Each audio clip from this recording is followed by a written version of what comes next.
A demand to end what is being called a cascade of classified information leaks. It's a bipartisan effort from 4 top Republican and Democrats in light of 3 glaring examples of leaks happening in just the past month. Now, last week, you'll remember the New York Times reported that President Obama ordered cyber attacks against Iran's nuclear facilities and that the president personally oversees a kill list for expanded drone attacks. Back in May, we found out that a U.S. double agent helped foil an airline bomb plot out of Yemen. Administration is accused of leaking the secrets for political points. The White House flatly denying that. After meeting with the Director of National Intelligence, James Clapper, the top Republican on the Intelligence Committee, Senator Saxby Chambliss, remained ambiguous about whether he thinks the leaks are politically motivated. Listen. We've been through this before in the Bush administration. Wherever the responsibility falls out, that's where it's going to be. And if it's in the administration, fine. If it's not in the administration, fine. This morning, we talked to Republican Congressman Mike Rogers of Michigan. He's the chairman of the Intelligence Committee. Democratic Congressman Dutch Ruffersberger is a ranking member of the Intelligence Committee. And they both of them met with the Director, Clapper, yesterday. Gentlemen, nice to see you. Thanks for talking with me. Certainly appreciate it. You represent, as Democrat, Republican, both sides of the aisle. I'd love for both of you to answer this question. Where do you think the leaks are coming from? Why don't we start with you first, Congressman Rogers? Well, we don't exactly know, but we do know it's that someone has committed a crime that is having serious consequences to our national security. So what we're arguing, I think, in a bipartisan way, is we need to follow the leads of the investigation to the leaker and make sure that leaker goes to jail. Much like what happened with the Valerie Plame case, somebody went to jail over that. This is 100 times the magnitude of that, and somebody needs to pay a price for this crime. Congressman Ruffersberger, do you have a sense of where these leaks are coming from? Well, the first thing, the leaks are very serious. It affects our national security, and they're wrong.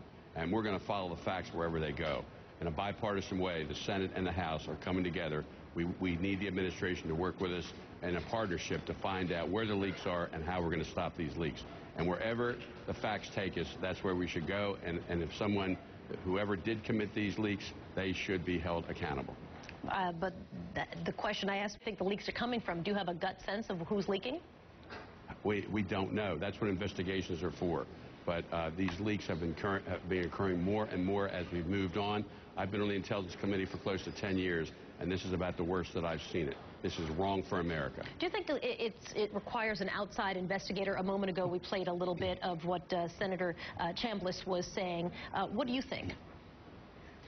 Well, you know, we have to ask some hard questions here, and I know I've had discussions with Senator Dianne Feinstein about maybe the possibility of a special counsel. It's something I think we should look at. She thinks no, as I'm sure you're well aware. She says no. She doesn't think a special investigator is... Well, I don't think it's as definitive as that. And part of the reason is that you can't have someone who may have leaked it in the chain of command investigating themselves, and that's the one thing where we're going to have to come to a conclusion, and it should be a bipartisan conclusion if we get there. But, you know, the part of the national security team at the Department of Justice had to recuse itself on one portion of the investigation, not because they were guilty of anything, but because they had access to information. The FBI had some access at very senior levels. The NSC had access at very senior levels of very compartmented programs, and so it starts to get a little murky quickly. We need to make sure that it is a fair investigation. It's complete, meaning it can go wherever it takes it. It can ask any question to anyone who had access to the information, and it has to be bipartisan. That's what we're wrestling with now. Congressman Ruffersberger, let me ask you a question. Is it possible that the leaks are coming from Congress? The other night, Anderson was talking to Congressman Peter King, and they were speaking specifically about the airline bomb plot. And here's what he had to say. Let's play that first. Okay, sure. It's probably, it's one of the most tightly held operations I've seen. I can tell you myself, I think no other member of Congress knew anything about this, including me, until this afternoon, after all. How likely do you think, sir, that it's a member of Congress potentially who's leaking? Well, right now, we don't have the facts where it's coming from, and we're going to find out. But if it is a member of Congress, whoever it is, that person will be held accountable. There are 2 major issues here. There's the issue of how we're going to stop the leaks, the culture of leaks, and the other issue is find out who did leak it with respect to these investigations. And if, in fact, the facts show that we're getting close, there's an individual that purposely leaked this information, then I think we should move forward with a special prosecutor. It's too soon to make that determination, because remember, a special prosecutor can take years and costs a lot of money, and it's going and targeting on an individual to get evidence and elements of a crime. We have a problem here, and the most important thing is for our committees to come together, working with the administration, and putting together a team that's going to stop the leaks, and that everyone who works in the area of intelligence and has the clearances to deal with that needs to know that these leaks cannot happen, and you're going to be held accountable and go to jail if you do leak. How confident are you, sir, that in fact you're going to be able to not only track down the person who's leaking, as you point out, but also, I guess, end this culture of leaking as well? Well, I will tell you that this is the first time we've seen such bipartisan effort. Because of the severity of the pattern of leaks. There wasn't one particular incident. There was a whole slew of incidents. So I do feel confident that we will be able to find and prosecute the individual who did it. Now, the trick is how exactly we get there in a way that makes people believe it's fair and bipartisan, and we're working through those issues now. And I would guess, how do you get there in a way that's not only fair and bipartisan, but that you don't reveal more information in a hearing that's supposed to, in fact, be protecting classified information? Isn't that one of the worries? Well, anything that we do on the Intelligence Committee is classified and can be classified. So anything that we would do through an investigation on the committee itself would be classified. Anything that counsel might do would also be classified in determination.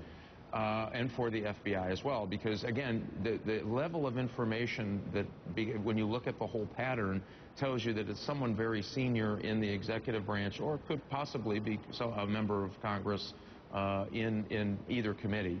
But the indicators show that there is a pattern of this activity, and this is going to take a pretty fulsome effort to get at it. Congressman Rogers, I want to also ask you a question about the testimony from yesterday. You had said there was a segment of the media, that's a quote from you, present in a classified setting. What were you talking about specifically?